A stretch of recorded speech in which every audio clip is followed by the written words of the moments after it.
Brian Powell of iRunFar here with Andrew Miller after his win at the 2016 Western States 100. Congratulations, Andrew.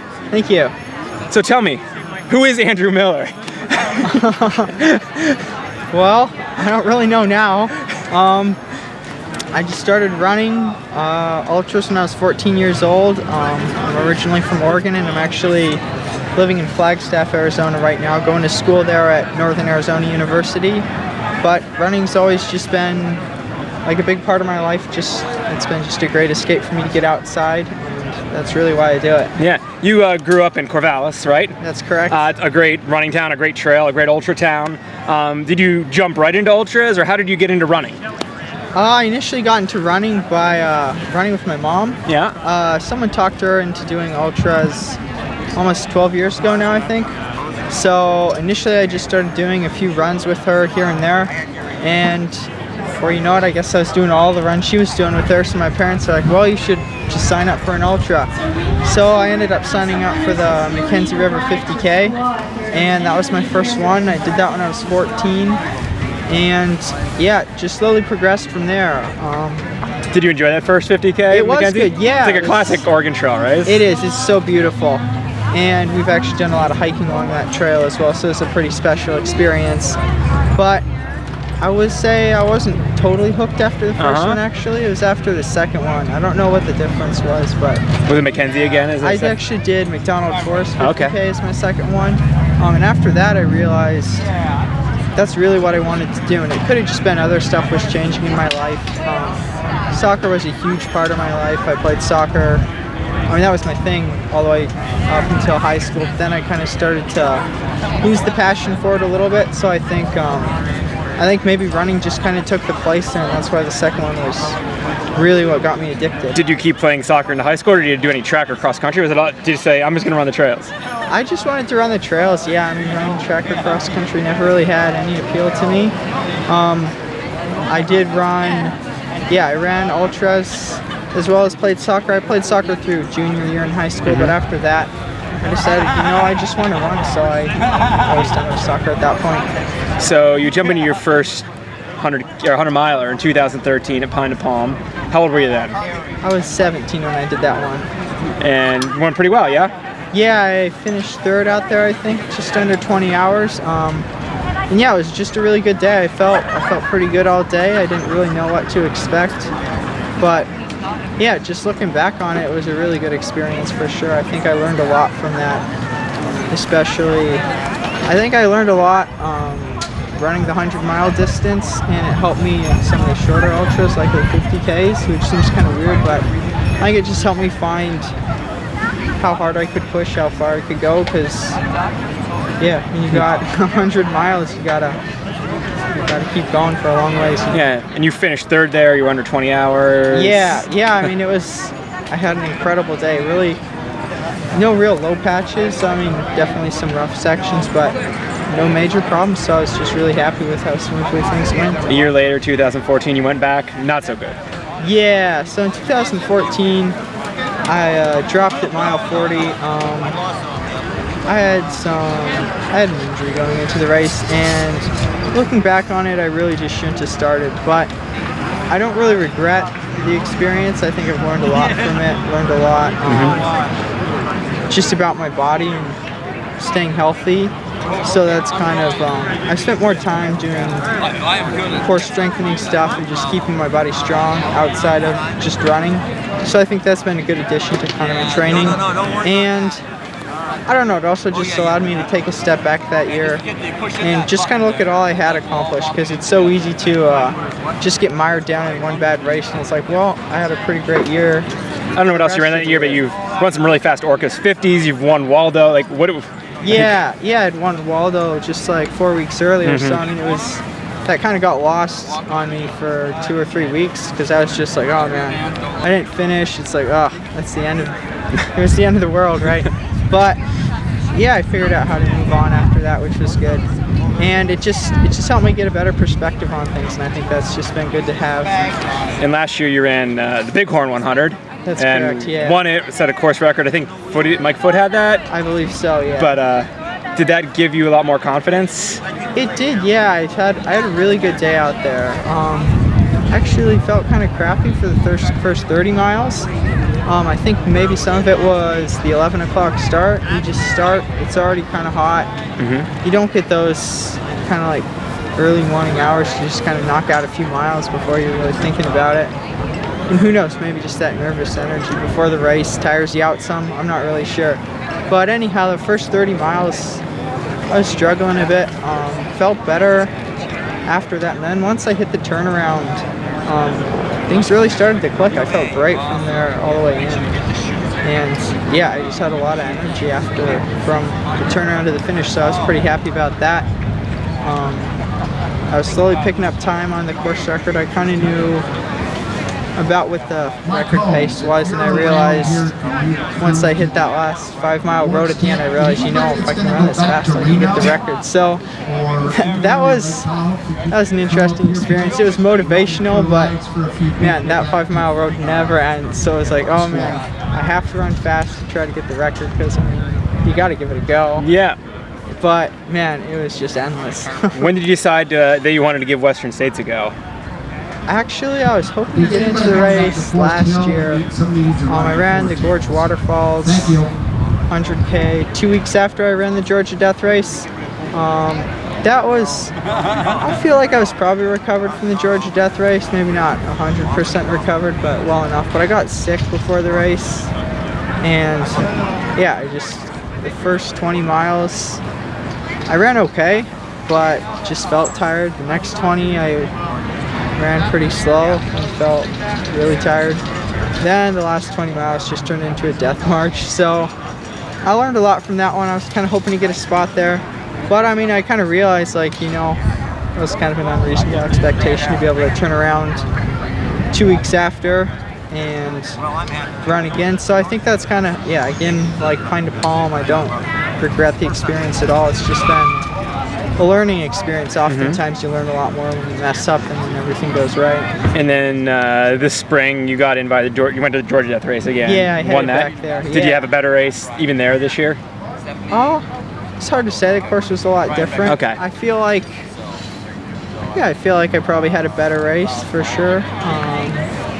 Hard to compare exactly. The course was quite a bit different, but I felt strong out there, had a good day, and it really gave me a lot of confidence because I felt like I really made the most of all the training I had done so far. And yeah, I just didn't really know what to expect because it was hard to compare my training from that year to the past because I was in Flagstaff this year, and that's the first time I've been in Flagstaff. So I didn't know, I couldn't compare any of my runs. Even like volume or anything. Exactly, Such different environment. Because you're at higher elevation, so it's always going to be slower. You don't have your benchmark runs. Exactly, yeah. So I just really didn't know. I mean, I felt like I was running well, but who knows? Now going into this race, were you thinking I'm going to try to go win this thing, or what was your mindset before this? Coming into this, I didn't really know what to think too much. I knew there was going to be a few guys who were really fast. I mean, Jim Walmsley's really fast, and Usage Kennedy's really fast.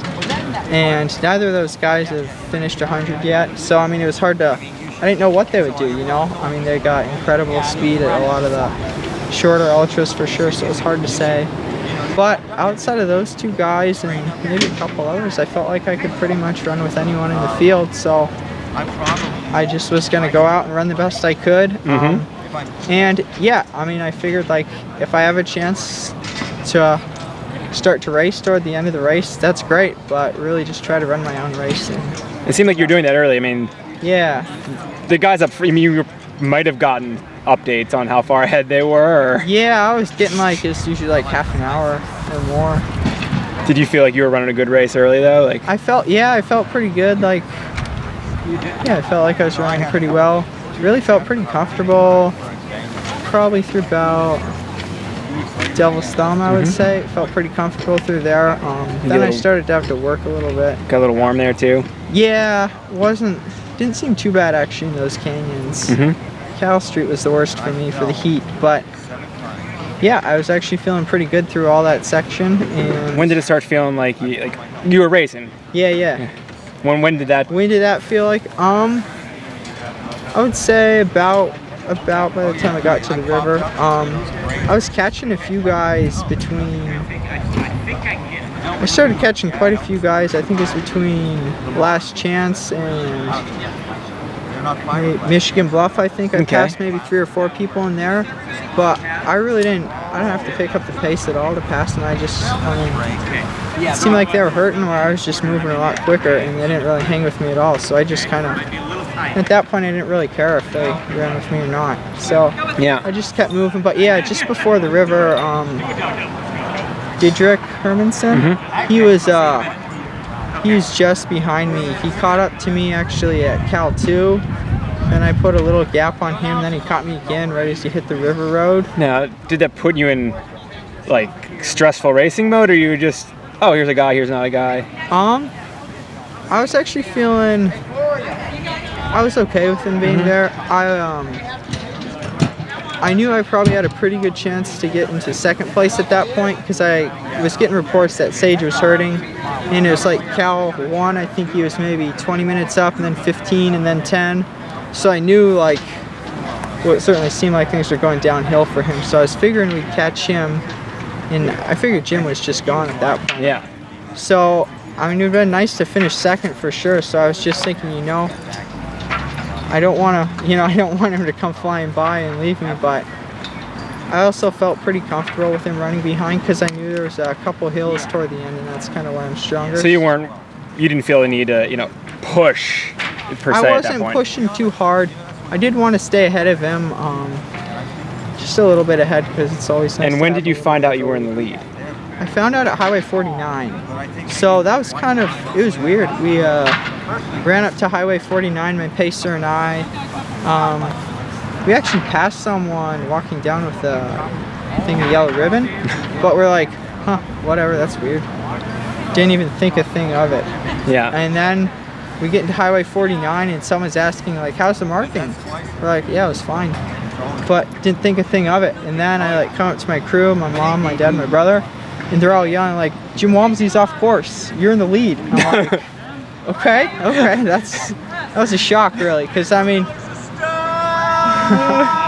yeah, I was pretty shocking because I think he probably had like 50 minutes on me at that point. It was hard to tell exactly. I mean, the reports were, you get 2 different numbers from the same aid station, but yeah, he was way up. So I figured. Now, how did that shock you?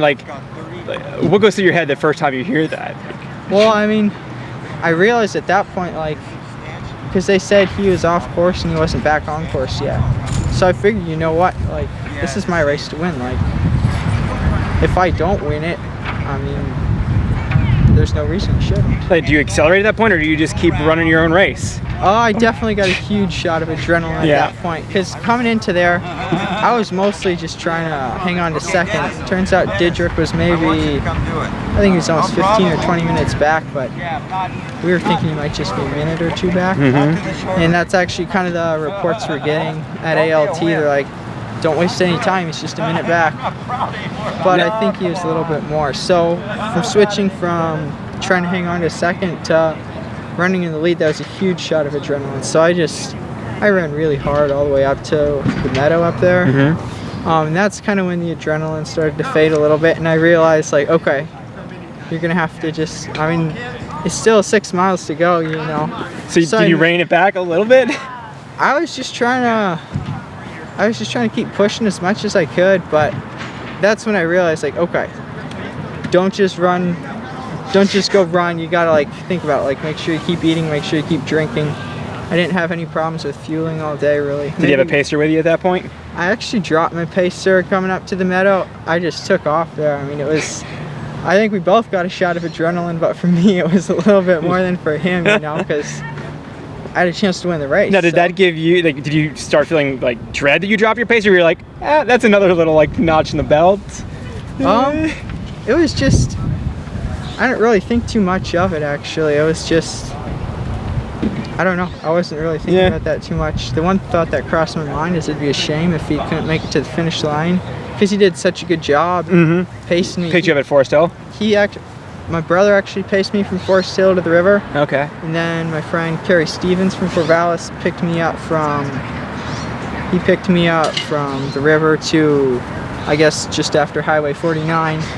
But yeah, he did a great job. I owe him a huge thank you because, yeah, I mean, that's why I kept moving pretty well after Green Gate. All that rolling trail, he just kept me focused and kept me from just dropping off to a slow pace. Now, did he make it to the finish line to see you win Western He did, States? yeah. I was really happy. He said he got down to No Hands Bridge and he's like, hey, I need to ride to the finish line. And I think one of the photographers was taking off, so.